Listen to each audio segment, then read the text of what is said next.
a rich man's world. I have turned the soul of this beautiful land, but that beauty.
What's up, cousin Will?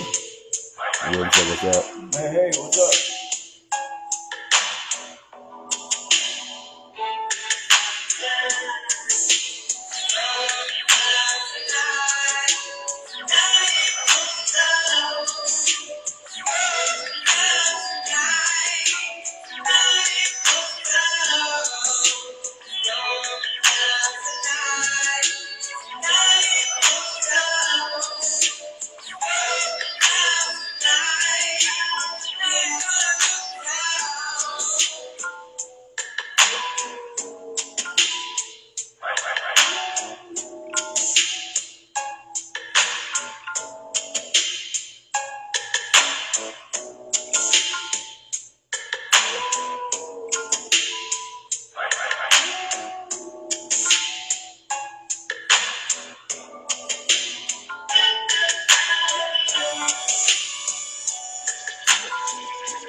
Okay, can y'all let us know if y'all can hear us good, hear us well?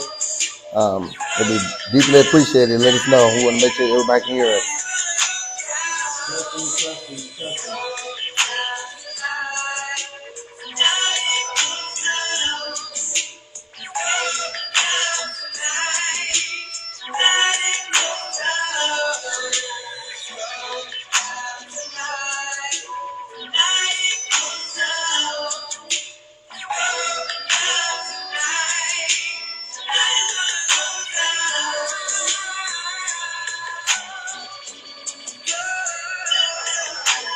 And Randa, can you hear us well?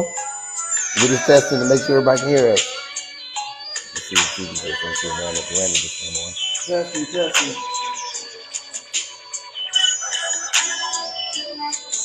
Yes. Okay. Thank you. Okay. Welcome to the We Us and Our show. I'm your host, Michael Phelps from the We Us and Our community group. As I always state, the We Us and Ours is a group. What our sole purpose is to communicate, educate, and coach others to see different perspectives of different philosophies, of different ideals, of different concepts. Our community has a lot of main issues, and what we try to do is, to show what these issues are and how do we tackle them and what is the solution to them all. But as I say, my name is Michael Phelps from the We Us and Our community group. I let my little king introduce himself. Raymond Carlisle. Okay. You got the topic for us? Mm-hmm. Okay. Today's topic. How do we deal with our prodigal children? She can barely hear you. How do we deal with our prodigal children? Is today's topic. Okay. How about that? Can you hear him now? Is that better? Is that better? Can you hear Raymond now? Okay, you said today's topic was... Okay, today's topic, I'll say it again, is how do we deal with our prodigal children? Okay, well, I guess... so probably the first thing we should do is define prodigal. Yes. So the actual definition of prodigal is wasteful. So as a concept, what we're talking about is when we're talking about a prodigal son or prodigal children, because obviously that also includes daughters. Yes. So when we're talking about prodigal, then we're talking about our teaching being wasted. Yes. When a child wants to do what they want to do, when they want to do it, and how they want to do it, which oftentimes is against what maybe you have taught them. Yes. So that's an overview of what we're going to be talking about today and how we can address those things or different approaches we can take. And this helps us parents to not to feel guilty that our children veer off. Right. Because sometimes parents start to feel guilty that the children have veered off and went the opposite direction. Right. So this prodigal subject is for us too.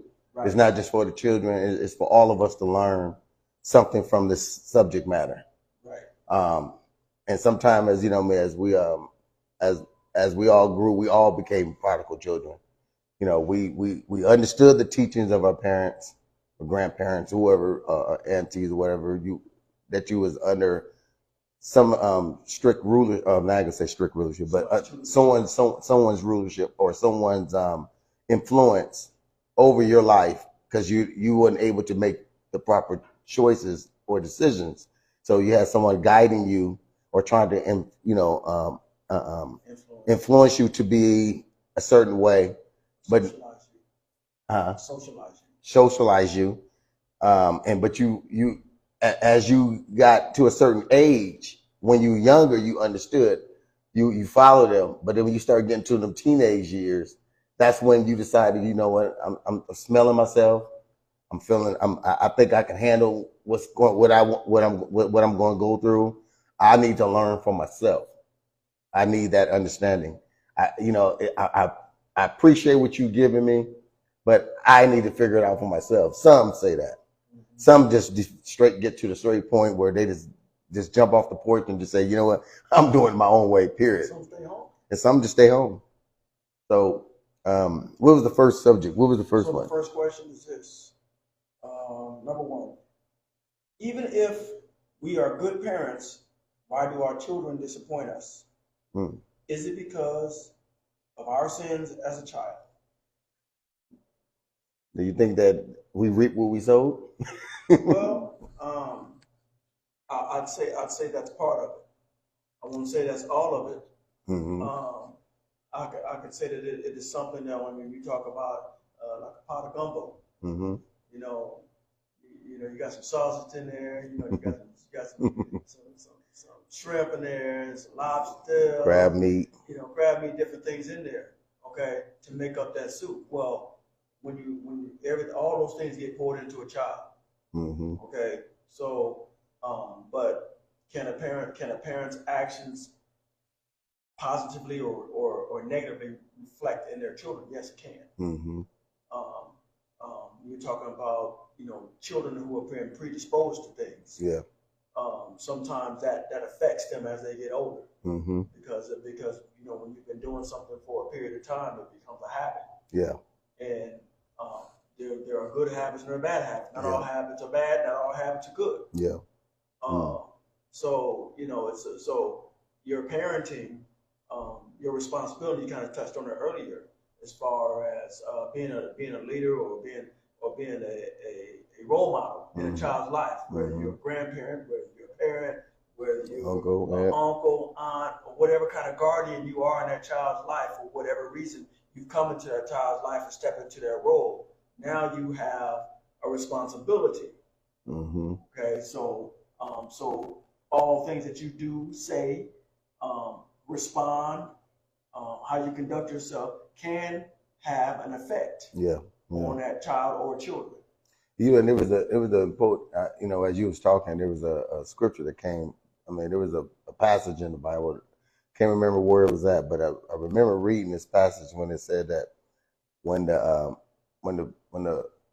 paralytic man that was paralyzed and stuff, and then they had asked Christ, was it because of his sins of his parents? And Jesus said no. Remember that? Yes. So all things ain't because of the parents. Right. So, and that was that passage that just made me think about that when you were speaking that. Right. Yeah, and so some things are destined or preordained for you to get some experiences of your own, maybe, and maybe that's because maybe we were just talking about that. I said if I could have not have went through so much pain and suffering if I would have took this route. Mm-hmm. And then one of my beloved cousins said, "Well, how did you know that route you took wasn't for the glory for you to be who you are today?" Mm-hmm. So I always asked myself, I said, first I was nice. Now I just think I just was being rebellious, and probably was in some cases, but we don't know. So I have to say, I wish I didn't have to. I wish I didn't go through that, because then I wouldn't have suffered so much. To be a better person today, I wish I would just grasped it right then and there, and being a better person, be the person I am today, without having to have all the invisible scars. Mm-hmm. You know what I mean? What is your take on that? Well, I do agree that there are some things that occur in life because it's kind of our it's our process. Character building. Yeah, it's our process. We all have a process that we need to go through for growth. We all have a journey. Yeah. Every last one of us, we have a journey, and so we have to travel that road for our journey. But there's a lot of things, again, back to the gumbo. There's a lot of things that go into that process, that process of building, and a lot of it, you got your internal self, you got your external, whether it be people's opinions, people's thoughts, ideas, what they think is right, what they think is wrong, all of that. Okay, you got your spiritual, okay, and then you just have this conglomerate of life experiences. I mean, especially when you start going to school. I remember one time, and I came home. I forgot what it was that I did, but my mother said to me, she said, "Wherever you got it, take it back." And basically, and what she was saying was, "I didn't teach you that. That's not welcome here. That behavior is not welcome here." Yeah. When to do with the other kids were pouting and throwing temper tantrum, right, like other kids was doing, and they got away with it. So you feel like I can do it, right? Or your parents look at you, "Don't you start that? Don't you try it?" Yeah. Okay, that'll get you knocked out. Okay, I got it. Someone made a comment. Brother Alan McFall. Hey, how you doing, brother? I love when you come around. Thanks for blessing us with your presence. He said, good parents should never be equated to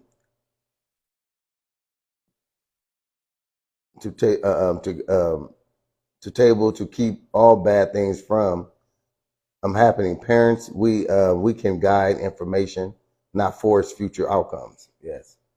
We can guide them. That's what we was talking about earlier. We can guide them, but we can't force the future outcome. They're gonna make their own decision.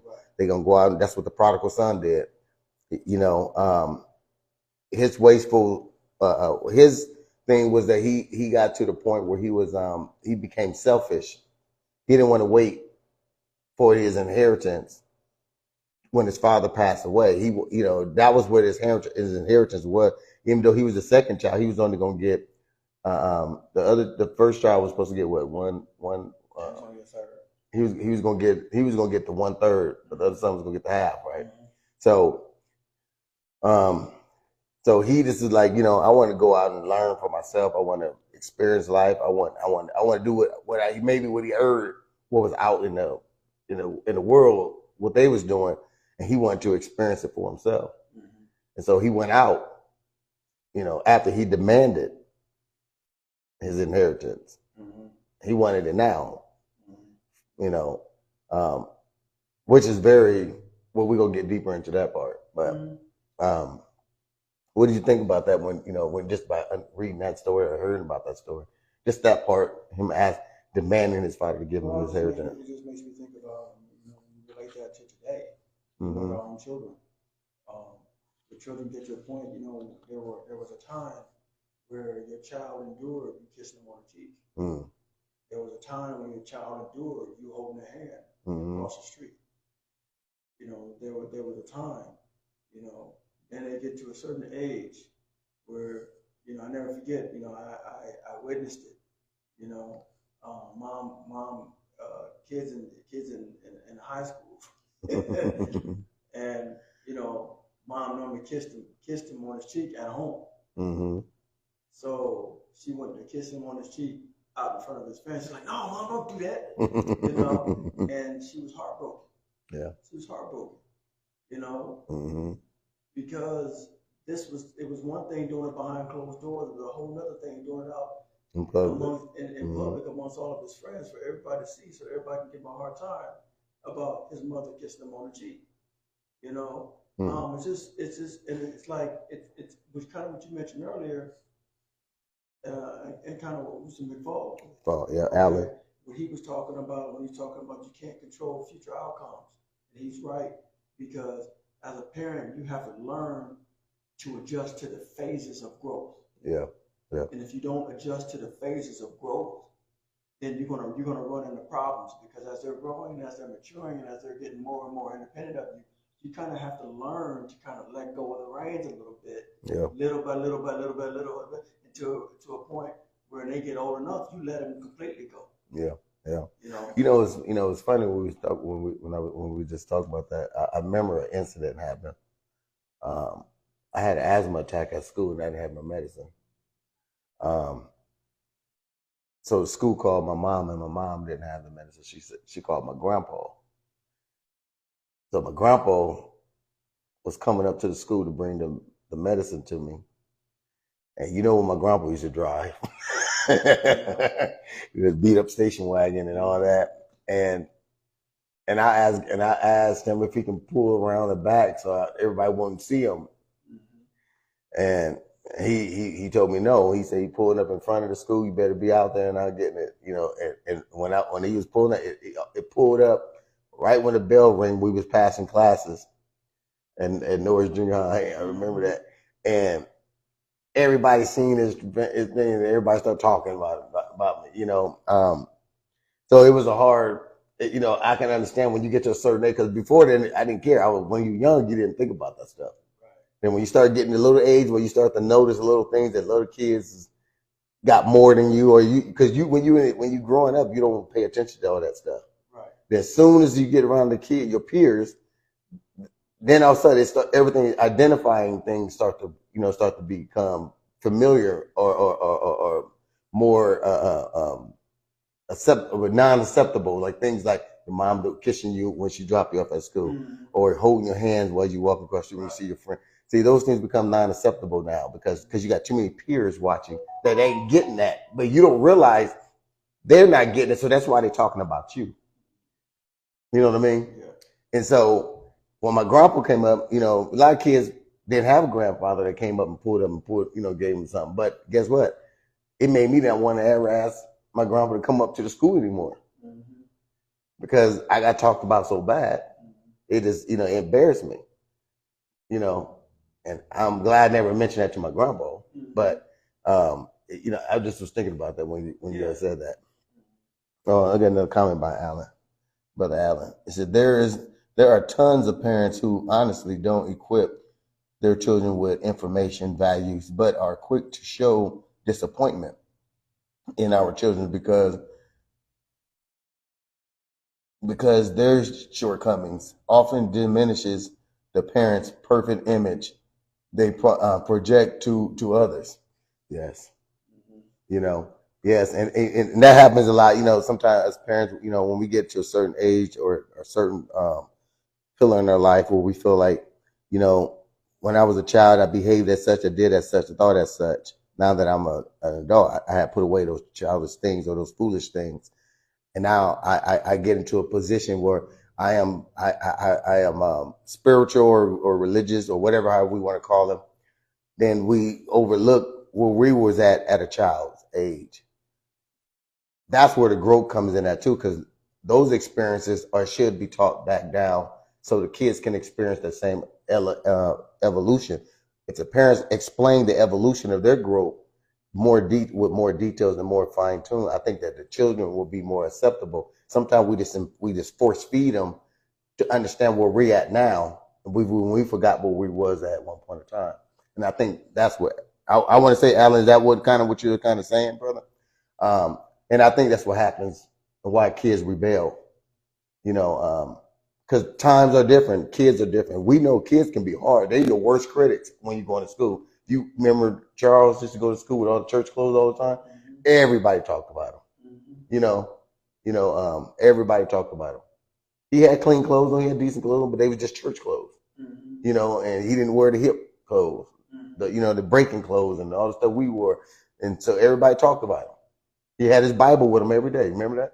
Walk to the bus stop, had on stuff. He had his church pants on, church shirts. Everybody talked about him. And it hurt him. It hurt for a while. He had to fight a lot of time. Remember, he fought a lot because the people was talking about him all the time. So that, those are the things that,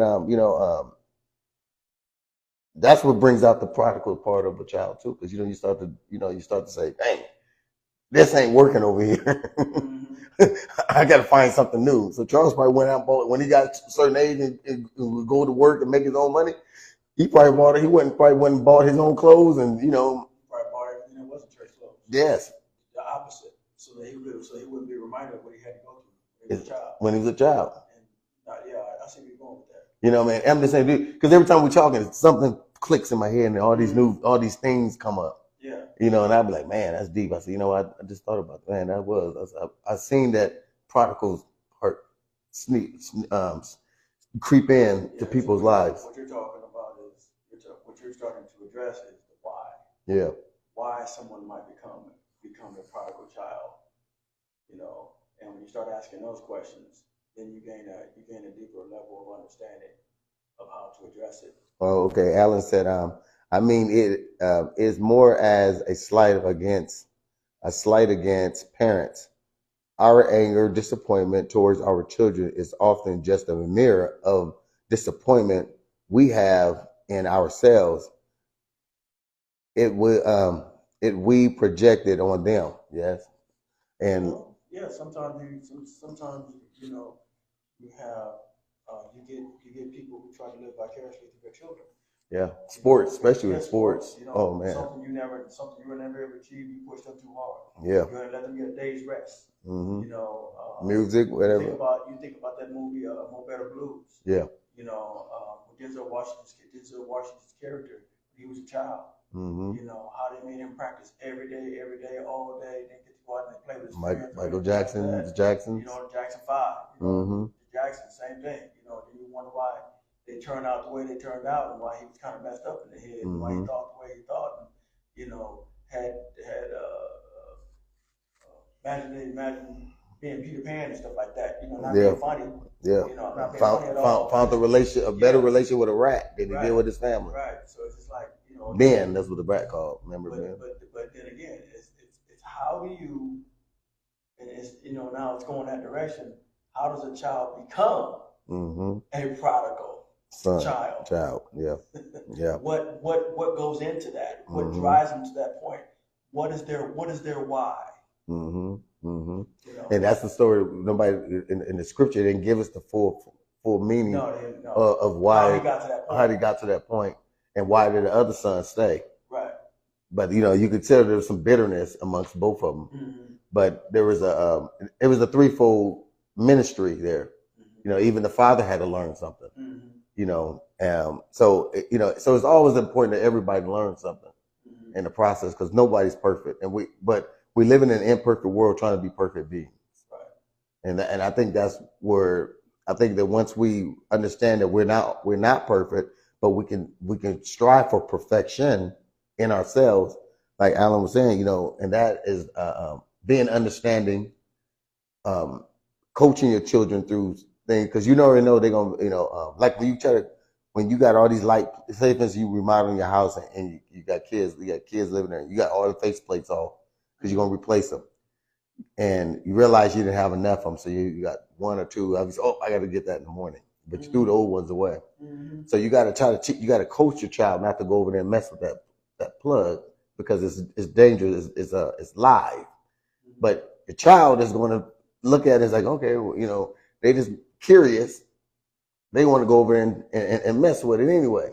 Out of all the ones in there, they want to go mess with the one that don't have a faceplate. Yeah, you know. So those are the things that, you know, as we learn, we can learn from that. Yeah. You know, even when the child sees the stove, they, you know, walk up, they want to touch it, knowing it's hot. You know, not knowing it's hot, but and that's the benefit of not just telling your child no for no reason. Yes. Or just saying no, and definitely not saying because it said so. Yes. But no with a rationale. Yeah. So that they understand why you're saying no. Mm-hmm. When they understand the why, then they're more apt to understand the need not to do what you're asking them not to do, mm-hmm. because they realize it's not a matter of control. It's a matter of safety. Yes. And this don't negate the fact that we still got to be parents. Yeah. And we still gotta teach our children, coach our children along the way. We don't just give up because we want them to experience life. You still got to give them something, you know, because he said even if the child veer off and go a different way, if you put the right ingredients in them, they're gonna always come back to full circle. That's what that 360 degrees come back full circle of understanding. Just like the prodigal son had to go that route, but he always remembered to go back. You know, what was the second one? The second one is, does the choices of our children make when they're in the street, does it reflect on us as parents? And I think that's where a lot of parents get really upset. They're afraid of their image. What they're doing, you're going to affect my image. You're going to affect because everybody's going to look at me. What kind of parent are you? And guess what? Truth be told, people are going to look at you that way. Mm-hmm. You know, I've heard it. Yeah. You know, I remember, and I'm not going to go into detail who, but I'm just going to say I remember sitting in the church one time. Here's a perfect example of what I'm talking about, where while teaching was going on, parents were absent, and this person was saying, "Oh yeah, you know, they're horrible parents. You know, they let their children run the street and do this and do that. They we were out there last night. They shouldn't have been out there. This and the other." Then the parents come walking in. "Hey, come on now, you great parents." But before that, they were being judged. Yeah. Because their children were out late. Mm-hmm. Not necessarily that they were doing anything, because we never said that they were doing anything, but just for the simple fact that they were out late, out there in the street, you know, in and not in when they thought that they probably should have been at what's considered a reasonable time. Yeah. You know, and I know back in the day, I had to be in before the streetlights came on. All of us. Yeah, unless we were in a neighborhood, between the three houses. Yeah. And we got to be inside the fence. Yeah, right. And we got to be inside the fence. Right. Can't be on the outside of the fence. Right. Alan Befall said, the biggest grace that parents should give themselves is that we are learning being parents, just as they are reaching different milestones in their lives. We parents have a right to not get it right all too. Yeah, so we have a right not to get it right all the time because we're gonna learn as we go as well. And that is 100% correct. However, the fact of the matter is, the world is not as forgiving towards parents as they are towards children. They see when a child makes a mistake, oh, they're a child. When an adult makes a mistake, you should know better.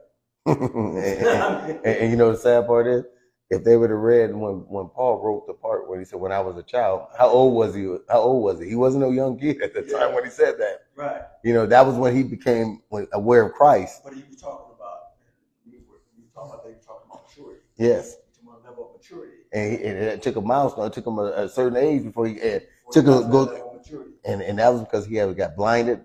Right. To actually see. Right. And so, with that being said, is not every parent, just because they're an adult in age, doesn't mean that they're an adult in maturity. Yes. And every child and every parent's not ready to have children. Sometimes you got, and especially it's been going on for years, you have children having children. Yeah. So they're 16, 13, 14, having children, okay, at a very young age, and they were still children themselves. Yeah. So what do they know about parenting?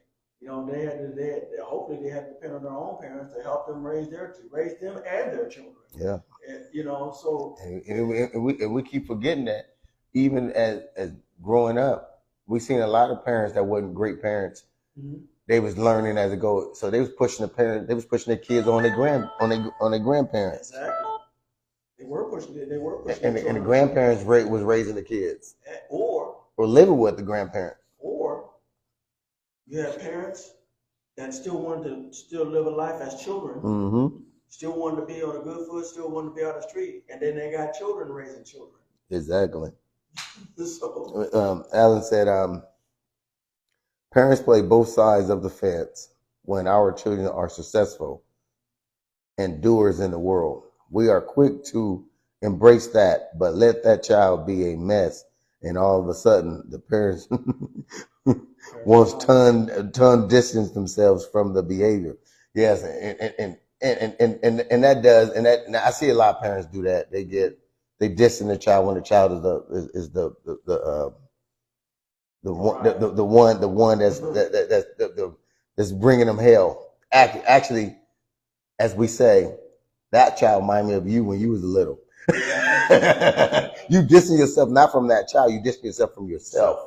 From when you was a child, that's how you was acting. So you don't want to reflect back or mirror, or you don't want to see that mirror image pointing right back at you. So therefore, that's why they do that. That's why they distance themselves, because they don't want to. Well, sometimes that's the case. Sometimes, not all. Yeah, sometimes it's a matter of them not wanting to see a reflection of themselves, and sometimes they allow outside pressure to dictate how they're going to behave towards their own children. Yeah. Because other people are saying, "Oh man, I can't believe your child's doing it. Your child's doing that." And you're trying to defend your position as a parent. So, well, I raised them. I don't know why they're doing that. And then you tell your child, "Oh, you can't behave yourself. You need to stay away from me. Stay away from your younger brother. Stay away from your sister." Blah, blah.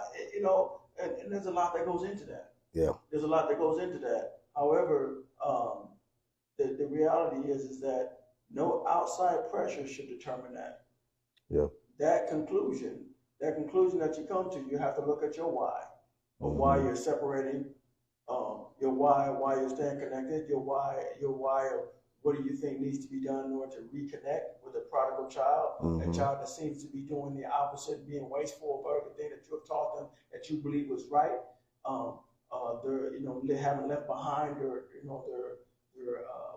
moral teachings and things like that. It can be quite difficult for a parent to swallow that. Yeah. And it is, because we all have children that are prodigals, and we try to uplift them the best way we know how, and we try to be the best parents that we know how to be with the little instruction that we have gotten. Yeah, we talk about coaching. Um, coaching and teaching are two different things. Yes. Teaching comes with instructions. Mm-hmm. Coaching brings out potential. Yes. So when you're coaching somebody, you're bringing out their potential. Mm-hmm. And you walking alongside them, Yes, not above them, not back of them, not in front of them. You walking aside them, right. and You're helping them them along the way. You're helping them develop. Yes.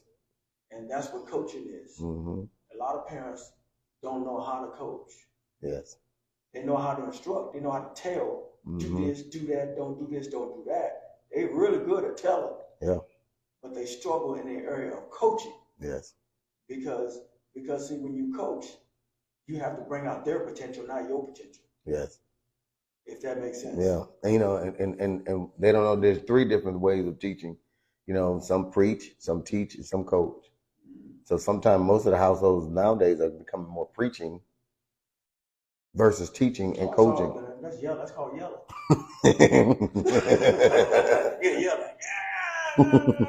You hear them block down the street. Oh boy, you're getting told right now. Yeah. You hear your mom yelling all the way down the street. You hear it growing up. Yeah. Oh no, yeah. Everybody, and in the community, and when there's lack of a community, you'll see more prodigal children, because when the community works together, they're able to. Because when one parent can't reach a child, another parent might. Right. So that's why that's important as a village or as a. That's number 3. Okay, go ahead. Going into it, we might as well read it. How do we deal with a prodigal child as a collective? Continue. And that's when we have to use the community. That's when we have to use the resources in our community, and resources in the community is other parents who takes investment in other children besides just their own. And we work for the common good. Yes. And the greater good of the future of all the children in the community, because we want to see this community after we get old, and when we get old, and we want the community to be passed on to the next generation. Right. So that's why you coach and pass these things on. These are what true inheritance really look like. Right. We said we have a failed community because everybody picks up and move away. Mm-hmm. Nobody comes back to nurture, to plant more seeds, to watch other stuff grow in it. What they do, they pack up and move out. So now this community is dead, and all you got is people doing is sitting up on top of the hill, looking down the hill, murmuring and complaining about what's going on down there. But why don't you take with your education and take all the things that you got and bring it back and help that community thrive and reinvest. You know what I mean? And these are the things that we're seeing. This is what the prodigal son wanted to do. He wanted to go out and go somewhere else to show his oaks and do everything else in somewhere else. When he could have, if he would have just took the time and looked at what he had right here and nurtured it, and say, okay, my pops is going to be leaving. When he get ready to leave, I know that we own this farm, this land here. I want to enhance this land. I want to do this and that. Maybe there's some business things that I couldn't convince him to do. I'm gonna try this when I become owner of this land. I can do this. I can do that. But as I do it, I'm gonna respect my father's wishes, and I'm just do it the way he wants to do it, because this is his right. For right now, it's his. But when it becomes mine, I'm already writing up my business plan on what I'm going to do next due to it. We don't do that. We just pack up and leave. And that's what's been happening, and that's why we're in the problem in the dire situation that we're in right now, because nobody cares. We sit up on the top of the hill laughing at everything down the hill. Well, I agree, and I disagree. I agree that is part of the equation. Mm-hmm. It's definitely part of the equation, but it's not all of the equation. And what I mean by it not being all of the equation is that there have been some that will come back. There are many out there who are trying to reinvest into the community, trying to bring businesses into the community. and this, that, and the other, and their businesses get tagged. Okay, their businesses get robbed. Mm-hmm. Okay, there are people putting graffiti on their businesses. People are breaking out the windows of their businesses, and this, that, and the other. People are stealing from their businesses. Yeah, the price points are too high. Right. So now the prices are going up to adjust for the loss. Okay, which affects the entire community. And that's where we talk about when we talk about community and we talk about collectiveness. If you don't coach the children at a young age on the importance of these things, because most children to this day and time don't even want to take on the business. They don't want to take on their parents' businesses. Oh yeah. You know, they feel like, oh, you know, like I was watching this news. This guy had a blueberry farm. Man, he had a big blueberry farm. His own children, he had a son and a daughter. Did not want nothing to do with it. Why do you think they didn't want nothing to do with it? They didn't like the labor. They didn't like the hard work. The son wanted to be a musician. The daughter wanted to be something in corporate. So their mindset was in two different areas, two different places. So then his sister's children came in and took over to work the farm for him. Now the children see how that they came in with great ideals, great innovative ideals, took the blueberry farm and enhanced it up to here, because now they realize that blueberries are good for health. So they took it into the health field. They took it in other areas that dad didn't think about. So now that they're starting to be lucrative, here come the two children coming back. Oh, we want a part of that. We want the money. We don't want nothing to do with it, but we want the money. But first they said they didn't want nothing to do with it. I'm gonna send you that clipping of that. It's very interesting. And it's funny because what makes me that brings me right back to that why. Okay, why did they not want to be involved in the first place? Dad probably was forcing them until you dig deep enough to get to the root of the issue of the why. Because again, for all you know, like you said, Dad was forcing them, trying to force something on them that they weren't ready for, and they decided to rebel against it. They got bitter. Yeah. I get older. We've heard this in our own family. I get older. I'm not gonna force my child to. You see what I mean? And that's not talking about anybody. That's just simply saying is that again, you gotta. It's a fine parenting is a fine balancing act. It's a fine balancing act because you gotta make room for teaching, but you also have to make room for coaching. But then you also have to make room. Well, yes, because you gotta make room for the teaching and make room for them. Yes. And because if you just make room for your teaching and not make room for them, then they're probably going to want to be rebellious. Yes. Because they were never allowed to be. No part of them was ever allowed to be present. Yes. So when they get older, they're like they want to be all of them now. Okay, not just part of them. Now they want to be all of them. If that makes sense. Yeah.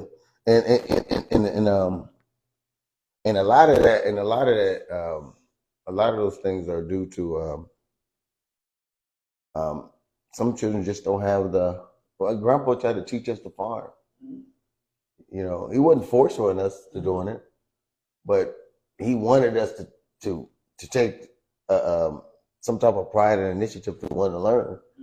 But it was just not on our radar as the children. We wanted to play and have fun. It was too much work.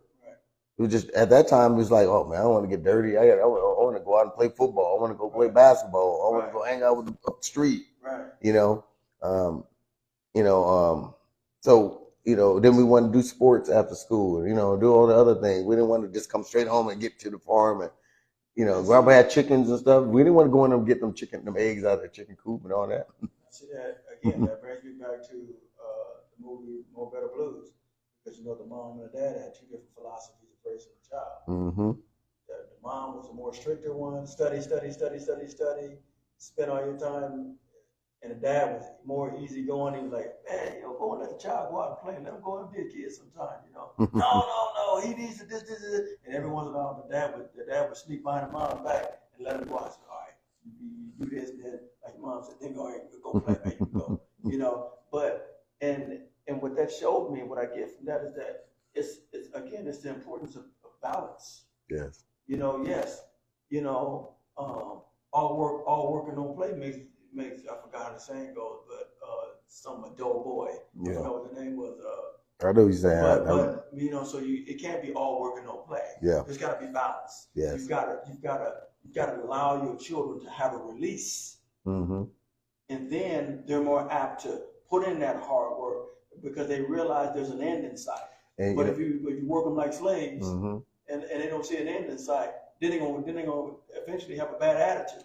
And you know what? And what was interesting that you said in Mo Better Blues, Jackson 5s, and all that, there was always in the home there was always a balance. There was a mother and a father. Yes. So when the father was too hard, the mother would come in and nurture. If the mother was too hard, the father would come in and nurture. Mm-hmm. So there's always somewhere there was the balance there. Mm-hmm. So you can, because one parent might sit back and say, I can see my kids is hurt or disappointed or feeling overwhelmed. So let me step in now. It's time for me to step in. Yes. So then that's what creates that balance. So we don't have that nowadays because we have single parenting. Mm-hmm. You know, it's either we give too much because we didn't want to do it. We didn't want, you know, as, you know, some parents feel like, oh, well, I'm not disciplining my child. I'm just going to let them be who they are. I'm going to give them rights to do this. So now you got too much of that. You don't got no balance in that. Because even if you give that, you still got to have a balance of discipline too. Mm-hmm. So you got to have some type of order and decency in the home. And you got to have, you know, so we're just out of balance right now. And there's another, I mean, but you think about it this way, and this is another way, just a different way of looking at it. Sometimes being a prodigal is not always a bad thing. No. What I mean by that is, sometimes it's you may waste away the things that you've seen. Yes. You know, maybe your parent was an alcoholic. Maybe your parent was a bad addict. Maybe your father was abusive or mother was abusive, whatever the case may be. Yeah. And you made up in your mind that you were not going to be anything like them. Mm-hmm. So you take everything that you learned from them and you turn it and say, I want to be nothing like them. Yep. And you're going to take a different path. Mm-hmm. That might make you a prodigal. Yeah. If that makes sense. Yeah. Yeah. You know, like I said, all prodigal children ain't the worst. They're not all the worst. You know, and some decisions aren't always bad. Like some kids just don't want to take on. Let's say if a parent has a house, they needed a lot of work on it. A lot of them just say, you know what, I don't want nothing to do with that because I got to split amongst 5 of us that ain't getting along. Right. So to save face or to save grace, we might just sell it. And everybody just go their way because if we keep it in the family, it's gonna cause more division. So that so you have to take a different approach. Mm-hmm. On certain things. So when we go number 4? Yeah. Do other parents in the community have the right to address our children if they see something that might cause themselves or the community harm? I believe. I know today times people don't feel like. I like you talking. Well, it's because people don't feel safe around people. They don't feel, they don't feel safe. People do not have no type of. They don't have no trust in one another anymore. So therefore, because of a lot of stuff that was happening back in the days that they kept in the back room, all them dark secrets. Them secrets that tormented the whole family for years, and nobody knew what was going on. Nobody knew a lot of them secrets. They kept it amongst certain individuals. And that's another reason that can drive a why. Yes. One might become a prodigal child. Yeah. Because of the secrets. Yes. Mm-hmm. Which we're addressing right now. And and that happens a lot. You know what I mean? That's what was happening in our communities, and that's what's happening in families. So therefore now mistrust and distrust is placed there. Mm-hmm. So we mistrust people and we distrust people. Well, yeah, there's people in families that sisters and brothers, aunts, uncles, or cousins, or whatever, and certain family members won't allow their children to hang around other family members. Mm-hmm. Or, because they're like, well, now I don't trust their teaching. Yeah. Okay, they don't teach like I teach. So yeah. I was talking to somebody the other day. We had a long conversation about how when his children were growing up, he didn't allow them to spend the night over nobody's house. Mm-hmm. He said other children come spend the night at his house if they wanted to, if their parents allowed it, but he wouldn't allow his children to go spend the night at no one else's house. Because he didn't, unless he trusted their teaching. Yes. Yeah. You see what I'm saying? And Yeah. that's understandable. Yeah. Because Yeah. you want to You want to be monitor able to influence what your them. children are being Yeah. exposed to. You want to monitor, Mm-hmm. because you might say, hey, my child needs to be in for the street lights come on, but I'm gonna go over here and spend the night. We can stay out all night. Mm-hmm. If you stay out all night, then trouble comes because you out all night. Yeah. Instead of being in at a reasonable hour. Yes. Yeah. So again, there's a lot of things that can drive that prodigal spirit. Go ahead. Yeah, and then just like you can over at your house, there's structure and there's some type of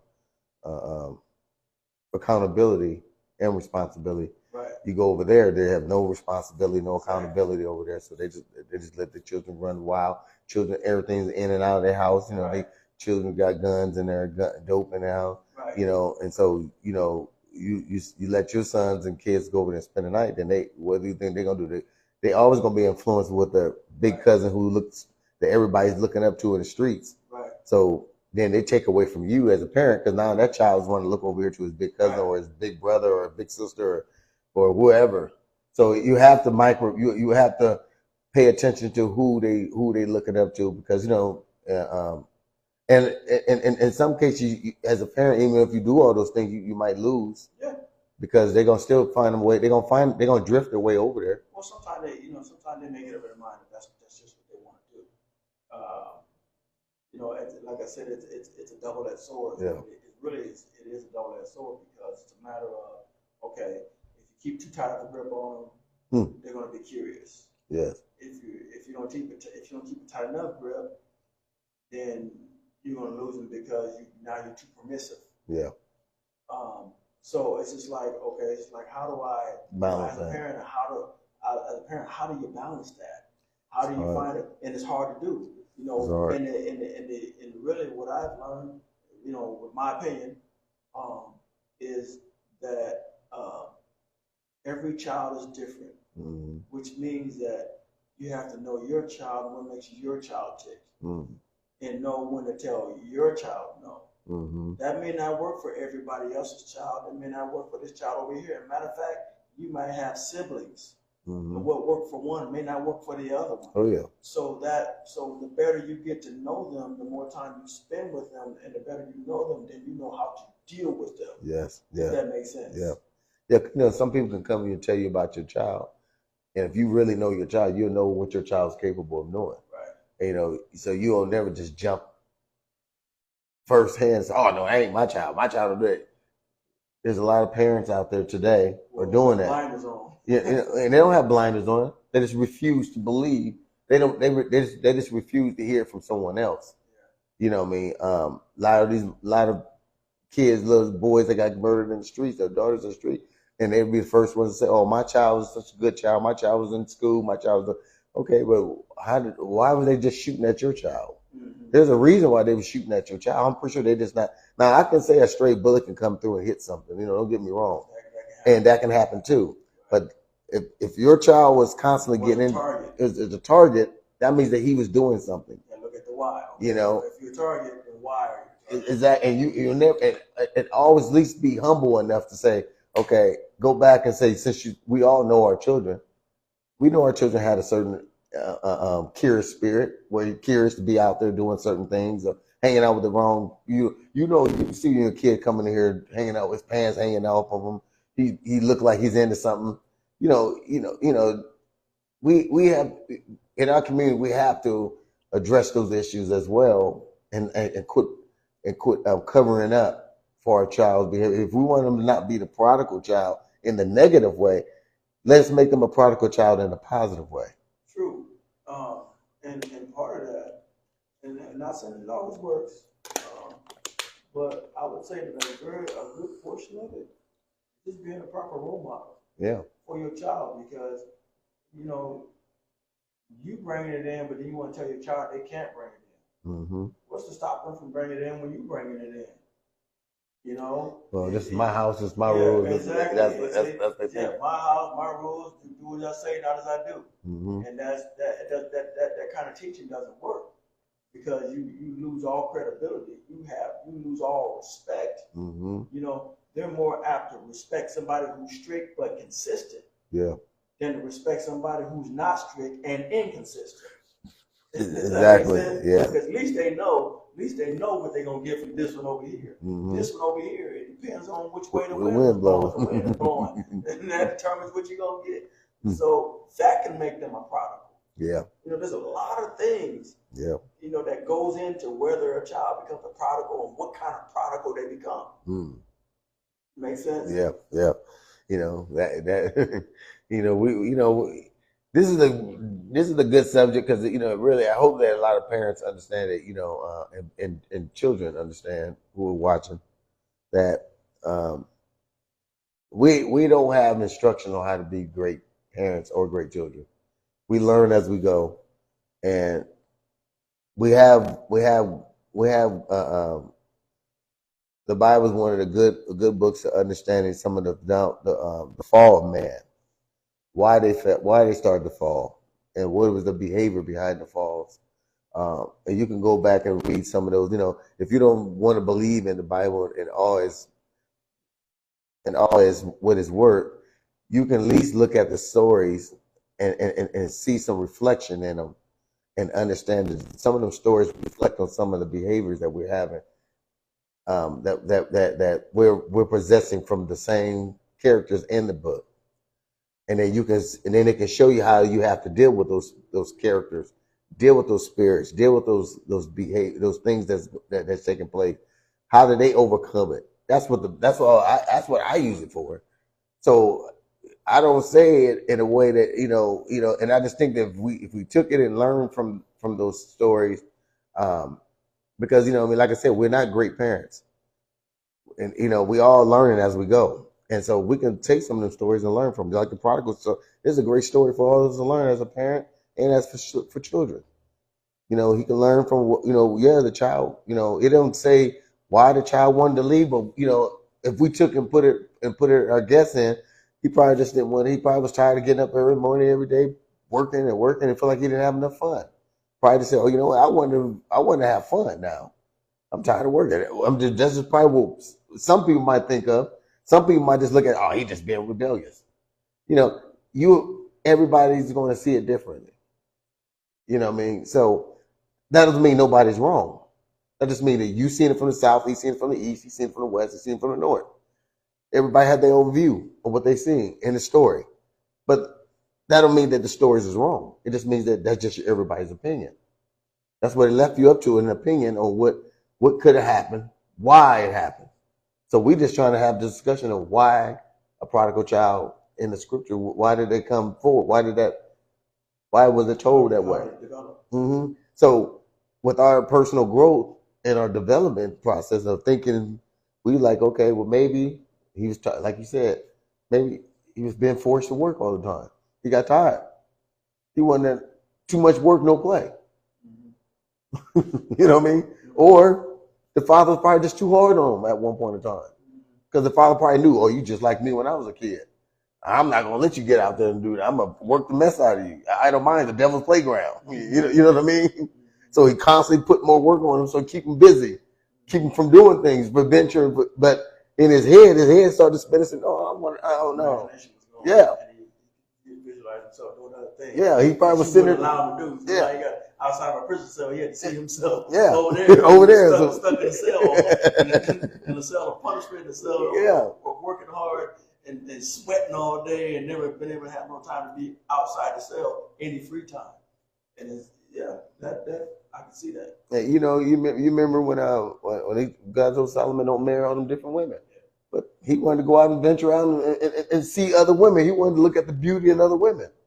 His wisdom took him so far out that he wanted to look at the beauty in other women, and he wanted to fascinate and study them. But he got so captivated in it that he started losing himself piece by piece. Started getting in this woman, got with this woman. She believed in this, got with this woman. Now he was marrying. So he was using so many different tactics on the reason why he was marrying all these women. One minute he was marrying them because he didn't want to go to war. He didn't want the blood on his hand like his father, because his father couldn't build the temple because he had too much blood. But that wasn't the blood that God was talking about. He was talking about the murder of an innocent man. But Solomon said, well, I don't want to have no blood, so I'm going to marry this woman, and then we become family.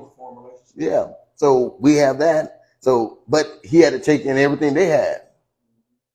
And so he got all these concubines and all these and they all had different beliefs. But he could tell you the story about how beautiful they were and how beautiful women are. And you read the story, he'll tell you about all that down the thing. It's very interesting story. You know, if people read it for the understanding, look deeper than the subject, you will see, man, you know, you can see he was being a prodigal child himself at that point against God. Because God already told him, do not do that. But he wanted to figure it out for himself. He wanted to write down and jot down every experience that he had. He wrote it all down. That's why he said the song's a song. The song. You know, it's funny though, but. Number 5, good. Because all prodigal children turn out disappointing many parents that impacts the community's role in trust and unity. No, they don't always disappoint. Not all prodigal children. There was children that wanted to be doctors because their parents was doctors, but then they decided to turn and become a lawyer, or become an architect, or become a carpenter. Well, sometimes that's disappointing. That's disappointing to the parent, but it's not disappointing to the community, because it's benefiting the community, because it's able to build and do the things that, you know, they being a doctor, they's a doctor in something else. You know, but the parents just didn't see that. So is it the children that's disappointed, or is the parents disappointed? The parents are disappointed. You know, of course, you know, a parent has already slotted a child for a certain profession, or like you said, to take over the business. Mm-hmm. You know, or to keep the namesake, doctors. You know, or to carry on the family name. Mm-hmm. You know, then they marry, and they were probably gonna take their husband's name, and the dad's like, wait a minute, no, you get that name hyphenated or whatever the case may be. It's our name. It's important. You know, it's just like, no, your life is your life, and theirs is theirs. Mm-hmm. You don't get to tell them how they want to live their life, because now they're taking care of themselves. When you were taking care of them, by all means, okay, they were under your roof. They had to go by your rules. Yeah. But when they start living up under their own roof, now they've developed their own rules. What you have done as parents, what we do is lay the foundation for them. That's it. Yeah. It's up to them to build their own houses. Yeah. We only help them lay a foundation of learning, of coaching, bringing out their potential of who they can be. Mm-hmm. And then as they continue to start adding in their own decision making as they get older, because they start wanting more and more independence, and they start wanting to make more and more of their own decisions. And that's okay. It's within reason. Yeah. You know, and you mentioned it earlier. That's where guiding comes in. Yeah. You know, you guide them where necessary, but don't always feel the need to always step in. Yes. And start guiding when you don't need to guide. Mm-hmm. You guide when there's an emergency. Don't guide when it's not necessarily an emergency. It's just different. Yes. It's okay to be different and it not be an emergency.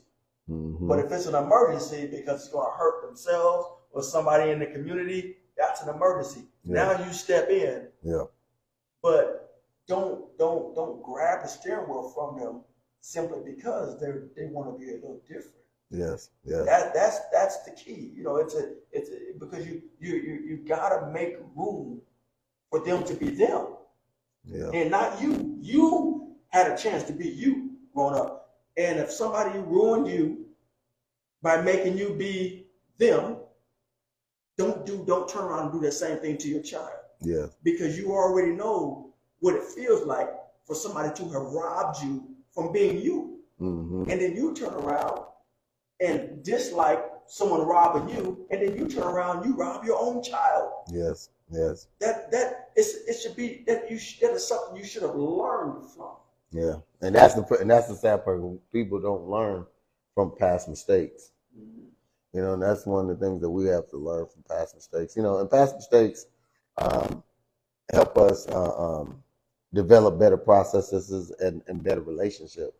because once you learn from like what didn't work when you was when they was doing it to you, you can shape shift that when you get over here and say, okay, now I understand I didn't like that, so I'm gonna do it this way differently.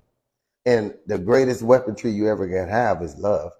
If you really love something or love God or love the person you're trying to reach, let that be the fuel to fuel the whole thing, the whole process. Let the love be there. So when you love something, you're gonna allow it to be, and you just pour into what you have from the experiences, but you don't force feed it into them.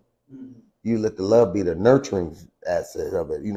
Okay, son or daughter, I see what you're trying to do. I was hoping that you took on being a doctor like the family. We have your mom's a doctor, I'm a doctor, but I understand you don't want to be a doctor. That's fine. I just want to make sure you're when you're going to school, that you don't just rack up a lot of debt and keep switching majors, because it doesn't produce nothing. So you need to take your time and figure out what you really want to do. That's guiding. That's guiding. That's coaching. Yes. And that's what you're supposed to do. Yes. And you preparing them and you teaching them about putting themselves in debt. And you're talking about number 6, so we're not to go to it. What are the solutions in dealing with a prodigal child? And we were just talking about one of them. Mm-hmm.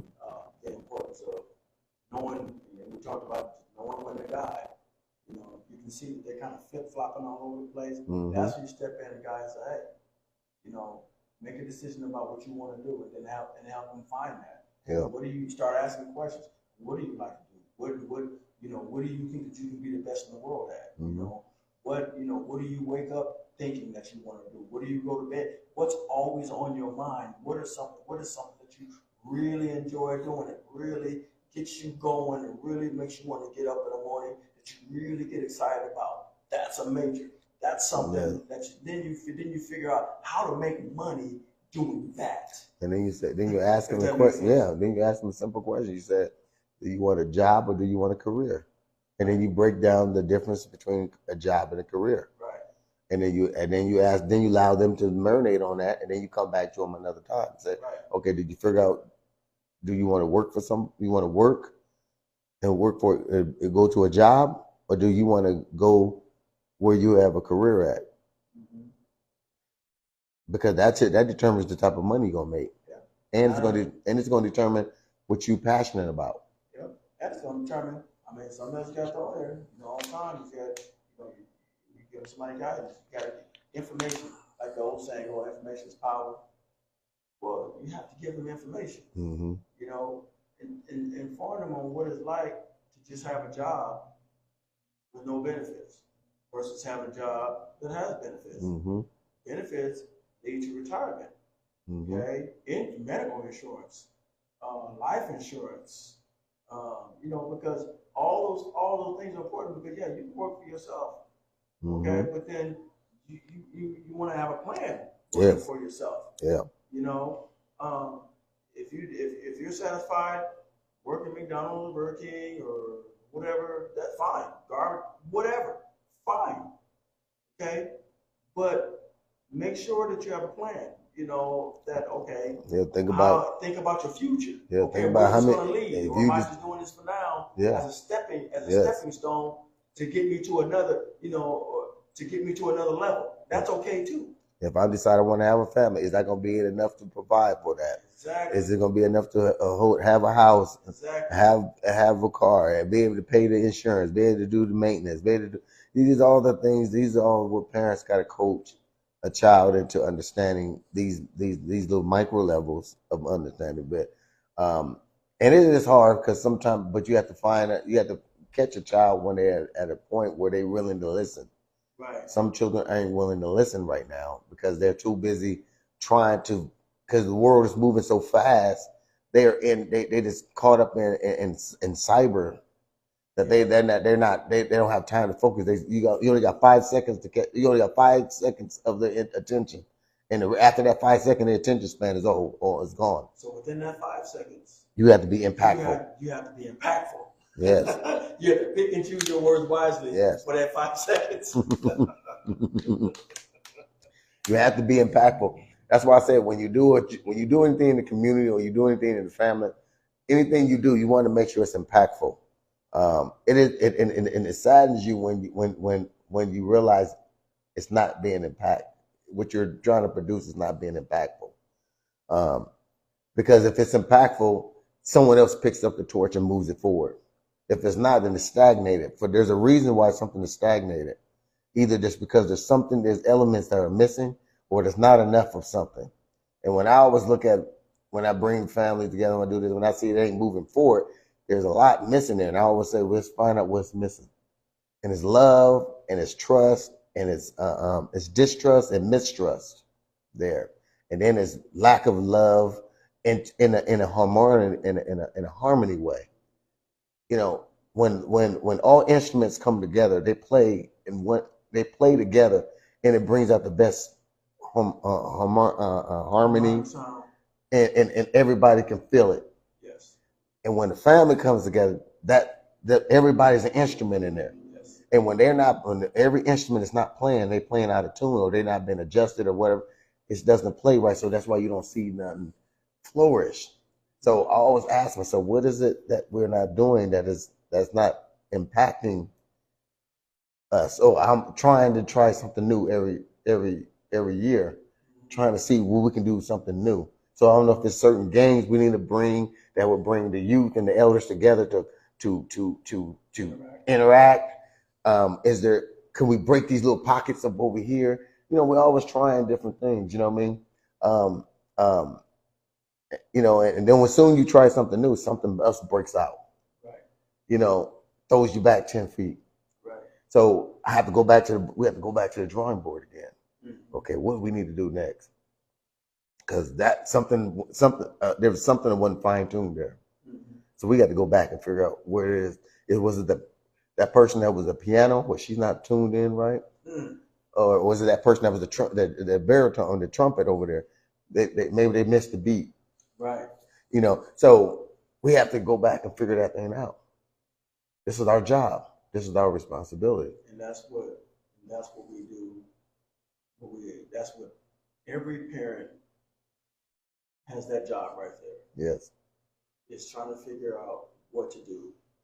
Going back and forth from the drawing board, back to working on it, and then going back to the drawing board again. Mm-hmm. Oh, okay, this doesn't work. Okay, good.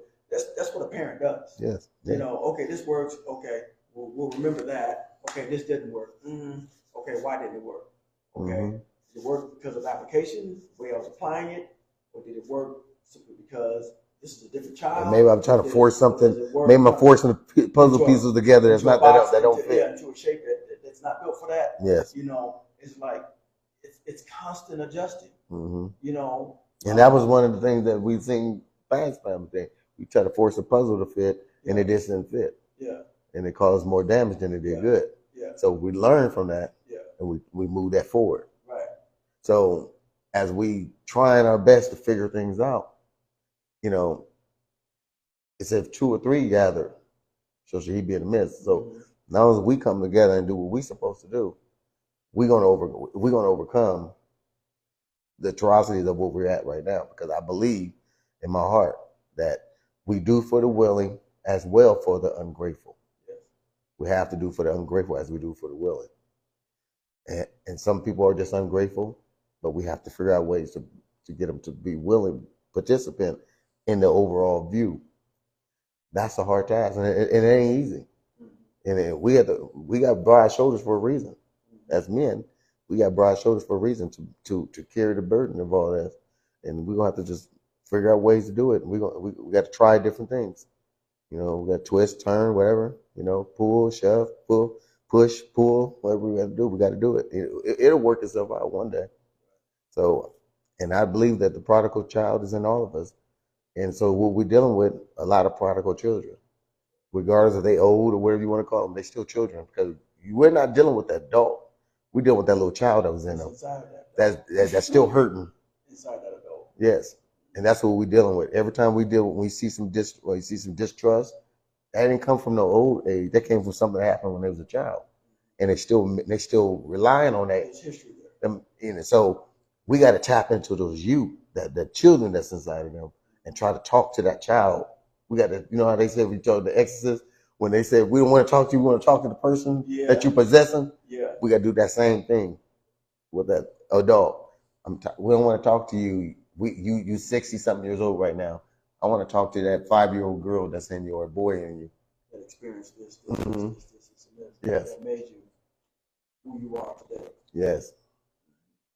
This is how we learn. That's what the prodigal child taught me. So, great topic. And I appreciate everybody who tuned in. Can't believe I said 100. Brother Perry Wade, see you. Cousin Carl L. Phelps out of Tennessee. My brother Foster Rashad, I see you, brother. Deshaun Welding, I see you, brother. Cousin William, I see you. Thanks, Alan McFall, for always blessing us. Randa for tuning in and giving us, letting us know that our sound was good. I appreciate all y'all who's watching that. I don't, I just want to say thank you, and y'all make We Us an Hour a success. It's y'all participation because y'all are the willing. What's your last word? So next time when we come across what we view as a difficult child, let's take some time to ask why. We might learn something. Yeah. Then we'll know how to approach. I'm gonna end with that. That's the most powerful statement we can say. Ask why. We, us, ours. This is we as a people's issues, us as a whole issue, and our issues. So let's come together with love, life, and loyalty. Peace. A rich man's world. I have turned aside.